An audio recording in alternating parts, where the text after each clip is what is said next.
people might go out and do things later. I'm like, I don't want to feel like crap, not only because of how you feel after you go out late night. Nothing good happens after 10, as they say, but also because I will not wake up and do my exercise in my morning routine in the morning.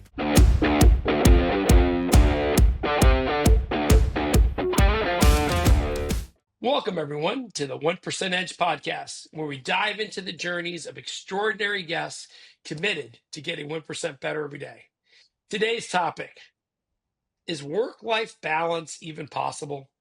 How do we juggle work and family and fitness and our own personal needs and wants within one lifetime? And to help us out with that, I'm really honored to have Mark Reynolds, Chief Growth Officer at Salute. Welcome, Mark. Yeah, thanks, Carlos. Great to be here. Love this topic.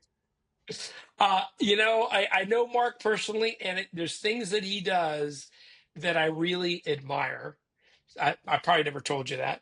And I think I'm really happy you're going to share some of those with us today because they're things that really, make you not only a great professional and human being, but I think a great husband and a Yeah. great father.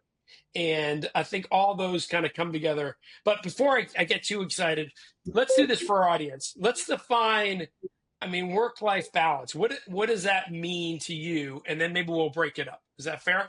Yeah, it's great. Yeah. So, yeah, broad term, work-life balance, great. The way I look at it, it is the balance, the equilibrium between what we do professionally, whatever that profession might be, and personal life. And that would be, how do we bring in time for family, our health, what we do for leisure, and anything like personal as well. So to do that, you got to manage the time as well as your energy. And so work doesn't overwhelm the other important aspects of kind of just life in general. All right. I've heard work-life balance kind of get broken up into categories sometimes. And the way one person put it to me, it's like burners on the stove, right? So what would be if you, what are you trying, what would be the categories that you're trying to balance? Well, obviously there's the family aspect, there's the Yeah. personal aspect, and there's the work aspect. Um, and so they're kind of like three buckets is how I look at it. And obviously, as part of those, you got to be able to effectively manage time between the three of them, create those boundaries, and have overall well-being, and then frankly, you got to be flexible. So all of those kind of four things I just mentioned roll up into personal, work, family. All right. Which one would you like to start with? Ooh, well, how about the let's go personal. All right. And when you say personal, I guess I'm thinking like it could be everything from, faith to personal fitness, just taking care of us. Like, because one thing that someone told me a couple of years ago, and it's really stuck with me, Mark, is, on the plane, they always ask you to put your mask on before you can help others. Yeah, And and I have a hard time with that. Sometimes I'll do things for others before I do it for myself. And what someone told me is like, when we think about personal, it's like you got to take care, be the best you so that you could be the best you for others. yeah. Yeah, you got to take care of yourself for sure. And if you aren't taking care of yourself on the personal basis, you're not going to be the best coworker, the best manager, the best employee, the best dad, the best spouse, all that. So you got to start with number one sometimes, even though we want to help others out. So there are a couple ways to do that and how I do it. And I'll share some of those, around the personal side is I'm a morning guy. So I wake up at 4:30 every morning, and some folks probably listening to the podcast are saying that's not me. You don't have to wake up at 4:30 every morning. It's okay, but yeah, I got to get some kind of personal quiet time. And why do I do 4:30? I wake up because I get my fitness in. If I don't do that in the morning, it's going to be harder later in the day. So I go out, and whether it be I run 3 days a week and work out in my gym in the garage 2 days a week. It's how I keep in shape, stay healthy. That's a big part of it. I then spend a little bit of time kind of focusing on mindfulness and like quiet time and prayer. Prayer is important, and it kind of gets you recentered in terms of what's important for the day ahead. And the last, I take my dog for a walk as part of that whole thing. And so between 4:30 and 7, I'm doing all that, and of course, getting ready for the day, which starts at 7 a.m. So 2.5 hours before my day even starts at work, I've had my quiet time, and it's all me time, and that's really important. If I don't have that, I get cranky and I get really upset, like, oh my gosh, I'm missing it, and then it does affect the rest of my day. So if I don't do that, it impacts me. Now when I'm on traveling for work, which That's before just what I was going to ask you. yeah, it's same thing. Traveling for work, I same thing. I don't care where I am. I will make sure I get my routine in. Now, I don't have my dog with me, so I don't have to walk the dog. But I'll do the fitness, I'll do the mindfulness, I'll do prayer. All that is still important. And if I don't, I will not perform the way I expect myself to perform for that day. So, all right, one more question on the personal side. Yeah. So, I mean, you're the chief growth officer. You've traveled to someone's a salute office. People are dying to see you. They want to have dinner with you, maybe even have a cocktail with you after dinner. Are you still getting up at 4:30 in the morning the next day? I am. Well, so here's what I'll say. Great question. It depends on the day. So if the day starts at 8, then I wake up at 5:30 or maybe 6 because I don't have to walk the dog. So it all depends on the time. But I don't go out as much or as late as I used to. Like maybe I will have a drink after a dinner meeting, but I'm like, I got to wake up and that isn't my priority. And people might go out and do things later. I'm like, I don't want to feel like crap, not only because of how you feel after you go out late night. Nothing good happens after 10, as they say, but also because I will not wake up and do my exercise in my morning routine in the morning. Got it.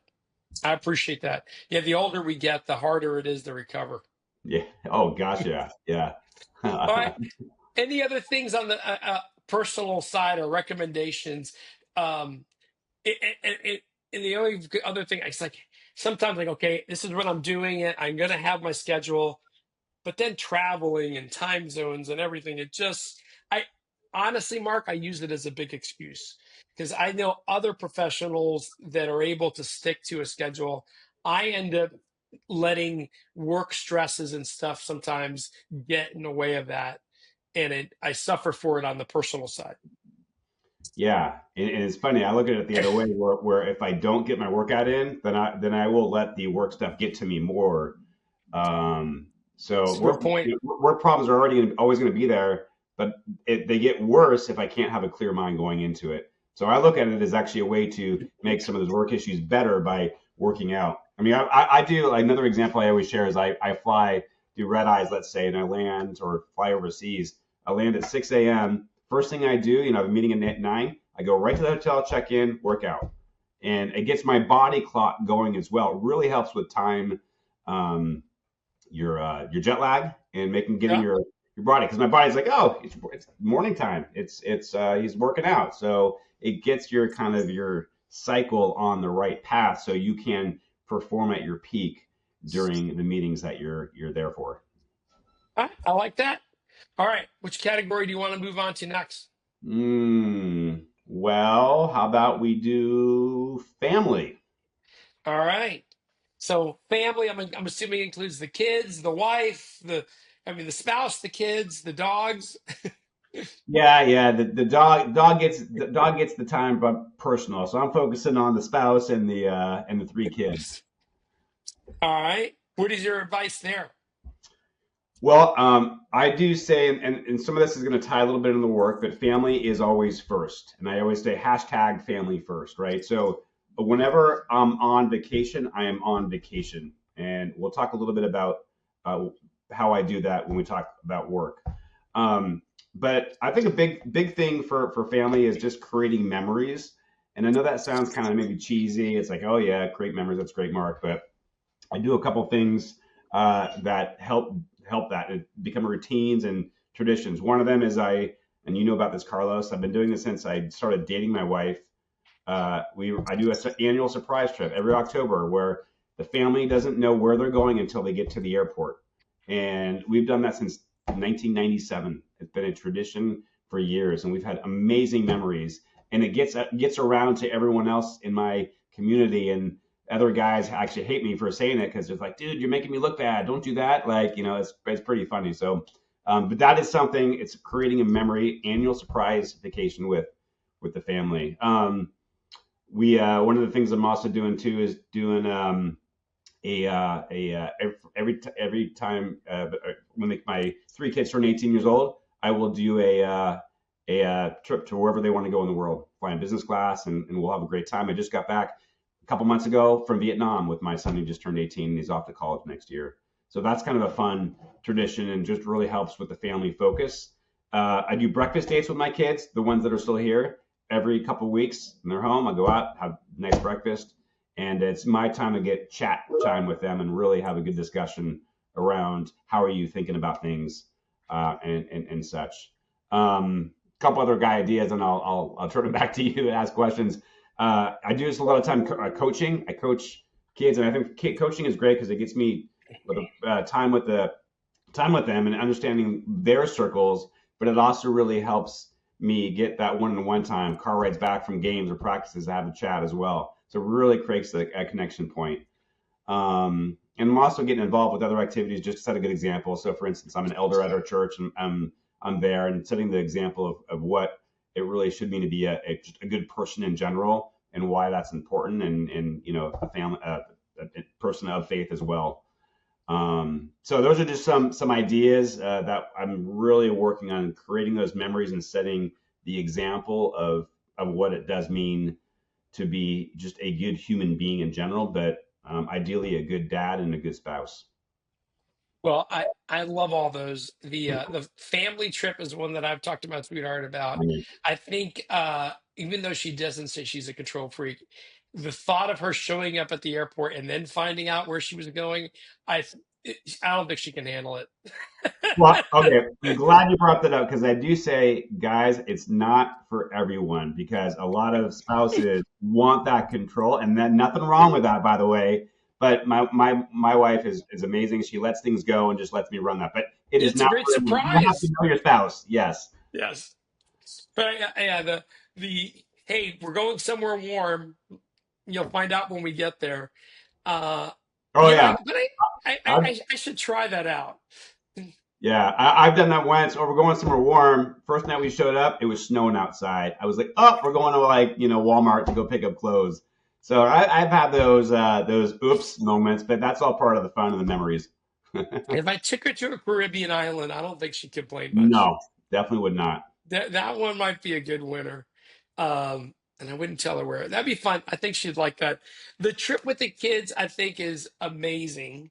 uh, I used to do something with my nieces and nephew. I'd go, hey, every year for your birthday, we just get to, we'll have lunch wherever you want, and we get to hang out, and we get to do something that you want to do, movies or whatever. This is when they were young, Yeah, and I, I think I liked it more than anybody else because I got to spend some one-on-one time with my nieces and nephews. And it was just the two of us, and we had, a great time. And I think you said it best. Don't shy away from the concept of making memories. As we get older and we know people that are older than us, I will tell you a good partner of mine in business who passed away, Sal Vicente, when he was towards the end, he shared with me, Carlos, when it's time to go, you're not going to remember days at work or big contracts that you won. All you remember are memories with family and friends. yeah, amen. And that is rung in my head ever since Sal told me that statement. It's amazing. And one of the things I try to do is plan a quarterly trip. Like, don't, and this is one of the things. So all this family stuff you just talked about, Yeah, it doesn't just it happen. happens. So, how are you able to like organize it, cut the time off work? Like, when you look at the year, do you go like, okay, son's turning 18, we're gonna take this week off. Hey, family trip is gonna happen this week. How do you carve that out of your work schedule way ahead of time so you know it happens? Yeah. Oh my gosh, time management. Well, here. So one thing is, I am a planner. So I've been given that gift, but I also know that a lot of other folks aren't planners. So if planning is not your thing, rely on others, whether it be in your family or your social circle, or bring in a personal planner who can help you with that. Like, there's nothing wrong with that. The big thing is how do you plan ahead accordingly to carve out time. So, I mean, we like the surprise trip every October. generally get it on the calendar as a save the day come May. So it's always on there. Always planning, always planning ahead, looking at ahead. I mean, you should see the calendar I have in my I have a whole spreadsheet about even like this summer. When are we going to be in Tahoe? We have a place up in Tahoe. When are we going to go up? All the other stuff going on. So really planning, and then also I want to be able to plan accordingly for work. So when I do take my vacation, I'm taking vacation. I'm not thinking about work. I'm checking out. So I'm planning ahead to get there. It's so critical to get that on the calendar and be able to like carve that time out. So I am always planning well in advance. And by the way, when you plan for a long trip like internationally, you do it a year in advance. Guess what? It's also a little bit cheaper as well. So earlier you book, prices can be that lower and all that. So I use that also as an incentive to get things booked. So I'm not booking last minute where prices go up. Yeah, the one other thing that I've started using a little bit lately, and I used to not in the past, for just a little bit more, you can get an agent that'll plan a trip for you from the moment you get picked up at your house to the moment you get dropped off again. And again, it does cost a little bit more, but it's surprisingly not that much more, and you have Yeah. such better quality trip. And I will actually say this.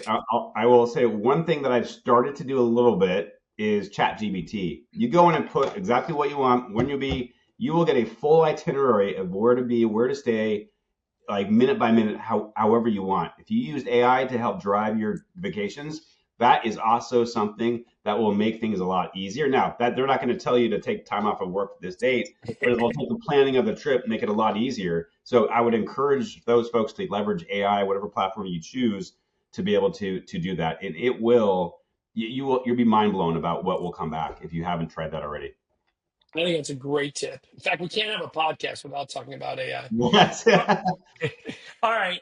Good point. Third category, and by the way, I also give you kudos because I think most people would have started with work, and you started with personal, family, and now work. So let's define work a little because it's for some folks like there, hey, that's great, but man, work is all encompassing. Yeah. Yeah. I mean, work, yeah. I mean, obviously priorities, right? I mean, probably maybe you should have put family before personal, but you got to, like we said, though, got to have if you're not right and on, then you're not going to be a better dad, a better spouse, or a better coworker. So you got to get your own act in order first before the other two. So that's why I started with personal. I think it was good. Yeah. Thank you. So work. I mean, work is. They always say what uh, you don't you don't live to work, you work to live. Um, and was that right? Did I get that right? Yeah. Anyway, so it's how do you actually like make sure that, hey, this is it is just a job, but the memories that you make, kind of like you talked about with your friend, are the most important things. So I really do. When I talked about the planning ahead, like when I do go off on like a vacation, part of what I do for work with my team is I make sure that they know that I will not be checking email. I actually have a cute little out of office response.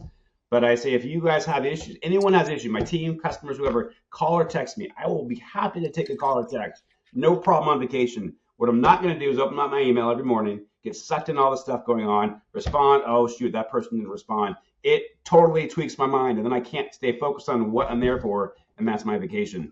So, and oh, by the way, when I get back from vacation, I block out a day of my time. So I have nothing on my calendar. So I'll go through my emails. If there's any urgent issues, I set those calls up. Block off a day after you get back so you don't have to worry about all that. And then you're just focusing on the email. So it's so critical and no one does it. It drives me batty. Work is always going to be there, Carlos. It's never going to go away. I promise you. So like the emails will always be there. So just like if you take vacation, take vacation. And the other thing too is it really helps you empower your team. Your team knows that my boss trusts me that I can handle the issues while he or she is out. So anyway, so that's a couple of things. I got a lot of other like ways I can go on the work front and how I lead and all that. But Hopefully that was a good start to the discussion about work. It was, in fact, so I'm involved in a couple of different businesses, and one of the things we talked about, if you have to be there for your business to function, then you're really an employee Yeah, versus a leader. And I know it's harder, and depending on your work situation, but like your idea of, hey, if I've empowered the people, trained them right, given them enough responsibility, hired the right people, that if you're not there, your department, your function, your business can continue. I think that's critical. That's a big insight, I think, for especially a lot of leaders. yeah. Oh, 100%. And for me, being a leader is, we talk about this. You're a manager, you're a leader, and you're a coach. Like there's all three aspects are really important in terms of what we do. I really am 100% focused on the people, because if you have keep your employees happy and the people are good, what's going to drive that? Will be an output of that customer experience. It's going to make the customers really happy. So, but you got to start with the people. You ever been I assume you are because you live in Georgia. You ever been to a Chick-fil-A, Carlos? A 1,000%. It's one of All my right. favorite. It's It, the best run fast food joint in the country. It is really good, and I agree. And they're out in California too. Not as many as you have in the South out there. But a while ago, I read a book. One of my favorite books. I always talk about. It's called The Secret, and it was by Mark Miller and Ken Blanchard. Chick-fil-A. It was about the Chick-fil-A leadership style, and that book really changed and transformed how I lead and how I serve the team. And the acronym that they use is called SERVE. And so if you haven't read the book, go get it. Really good. But I'll give you a little kind of sneak peek into it. Sort of, S stands for see the future. Always looking ahead to where things are going. You got to be on it and tracking and making sure you're one step ahead versus one step behind. E stands for engage and develop others. How do you get the teams engaged, but develop the team to be better people at work, and that will transfer over to better humans at home.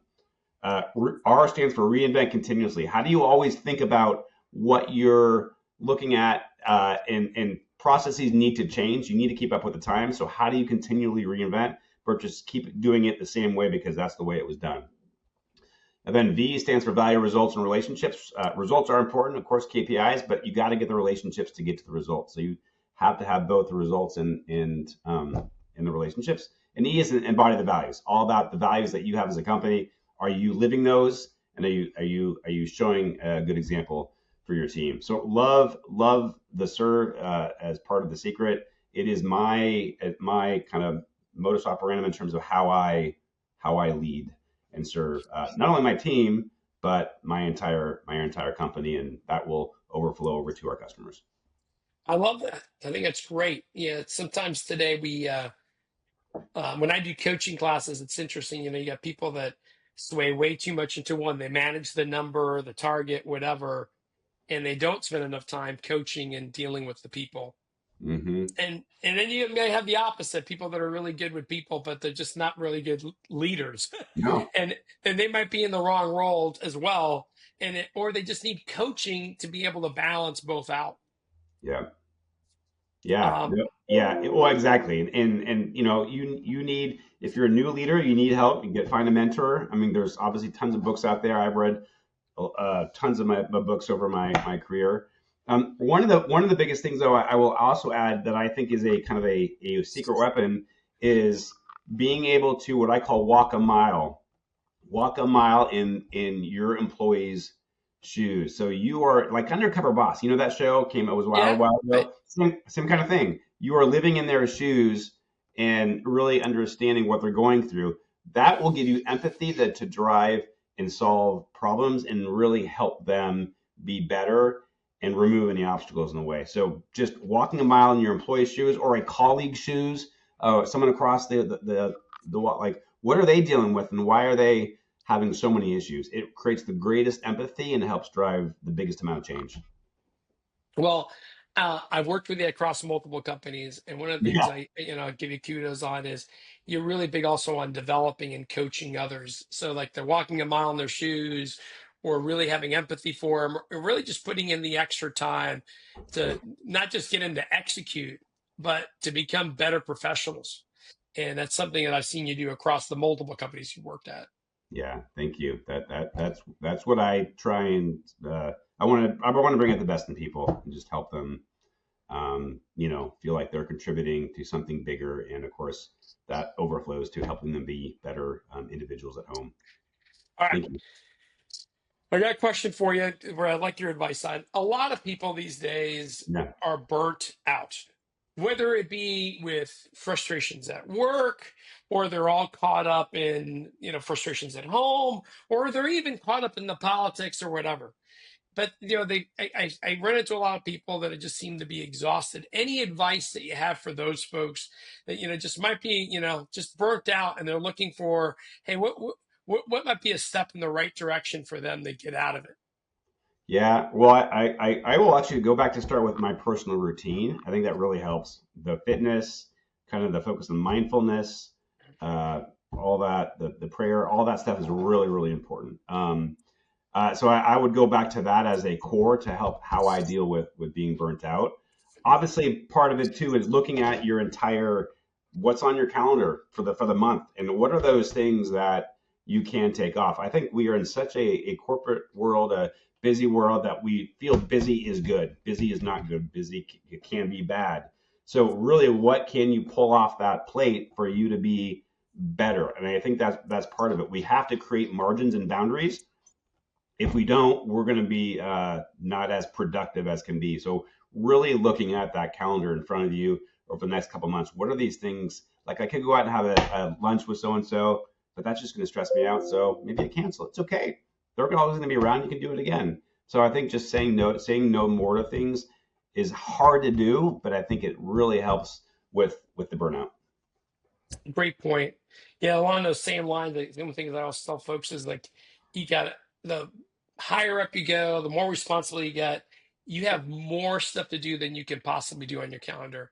Yeah. What are the ones that are most important? What are the ones that you got to do? How do you prioritize those?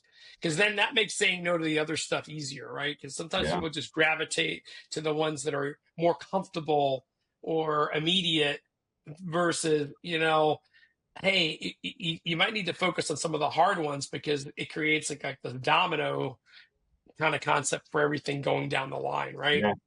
Yeah, it's driving those boundaries of what you will accept or not. I wake up, I do my morning routine. I will maybe take a call like once every 2 weeks, 3 weeks before 7 o'clock, but I hate it because it eats into my personal time. I will decline. I'll say, I'm sorry, I can't do it. I will take a call after 7. I have no problem saying that. Some people have a harder time with that, and I get it, but I think it's really important to draw those boundaries because and establish that, because once you start opening it up, then people will take advantage of it, and your life can get out of control, thus the burnout. Yeah. So in thinking about these things, the personal, the family, and the work, I think you're right on the order. I'm the son of two immigrants, so it's Mm, always been the workforce and doing everything you can for everyone else, and you could still have that at your heart because I know you do too. I know if your kids needed you at 6 a.m. for something and it was important, you would be there for them. 100%. And like you just said, sometimes for work, you're even there because it's that important. But that isn't the standard. The standard is you make sure you take care of yourself so that you can be there for your family, and then you can ultimately be there for work. So I appreciate you sharing that. Mark, tell us a little bit more about yourself, and your background. Yeah, sure. So born and raised Bay Area. Went to college on the East Coast. Only child. And been kind of over my career, been in like two industries, been in enterprise software and data center colocation space. And I've had the fortune to kind of be involved in every aspect of the business with the exception of like HR, IT, and finance in terms of leading and owning it. So I've been very blessed and fortunate. Little fun facts, Carlos. Been to 49 countries, so I have a lot more to go. The world's big, so and 42 states. And one of my BHAG, I call it BHAG, Big Hairy Audacious Goal, is to go to every Winter Olympics for the rest of my life. I've been to 4, and are currently planning on going to Italy in February. Awesome. Have you been to all 7 continents? I have not. I got to get to Antarctica. Same here, but I don't, I could, it isn't that big of a deal to me. Yeah. Oh, to get to Antarctica? Yeah, Yeah. it's all right if I don't make it. No, it's on my bucket list. I will get there before yeah, before it's too The late. journey It's actually not cheap to get there. It's pretty expensive when you take a cruise and all that, but I will get there. It's not, and it's not an easy cruise. You could have really rough seas, is Yeah, I what I know. hear. Yep, you're right. So that's why I'm like, if I make it, I make it. If I don't, that one won't be the end of the world. I got Yeah. a couple other places ahead of the game. Like I've never been to Japan, and I've heard that's a beautiful place. Oh, So I got other places to go. all right. Fair enough. All right. So Mark, what's your 1% edge? What are you working on to get a little bit better every day right now? Yeah, love the question. The couple things. I continue to work on being responsive. I think that is a secret weapon. Respond back to people, letting them know that you care about them. I always look at myself, every situation. After this call, I'll say, what could I have done better with the podcast? Like, how could I have done that? How do I make myself better every day with everything I do? And then I'm always asking questions. I think that the thing is, how do you continue to ask questions to seek first to understand and just understand where the other person is coming from, because that helps you tailor your dialogue and such. So I think those are some of the areas where I'm like I continue to work on because I do feel like they are differentiators. I think it's great, and there's they're all awesome. The first one I just want to double down on because I think whatever it is, it's just through the years, we've always run the people that can say a lot of words, but take no action. Mm, And that be responsive and having that sense of urgency for, whether it's business or personal, I exactly. think is one of your secret weapons too, because you take things seriously. You know, the fact that you take your personal life and your family seriously doesn't take away from the fact that you also take work very seriously Yeah. and you're there and you're present when you're there and you try to do the best you can at that function while you're there. And I'm just, yeah, I Thank think you. that's a really important one. Sometimes people act like they're there, right? But they're just trying to get through the meeting without any to dos to get to the Yeah. next meeting. Yeah. And those people, I just can't Yeah. stand. Yeah. Amen. Preaching. All right. So if people wanted to to know you better or reach out to you, what's the best way for them to contact you? Yeah, I actually just go to LinkedIn. Handle is Mark Cameron Reynolds. Cameron's my middle name, so you can find me there or look for me, Mark Reynolds at Salute. That's the best way to get engaged. Thank you, Mark. I really appreciate you spending time with us today. Yeah, thank you. This has been awesome. Love the topic and happy to chat with others who are thinking through similar items or challenges and happy to be a resource for you. Come on back when we hear about your next set of adventures. Yeah, let's do it. Love All it. right. All right, everyone. That does it for this week's episode. If you found value in it, please comment back, subscribe. We would greatly appreciate it. Until next time, I wish you nothing but the greatest success. Thanks again, Mark. Thank you.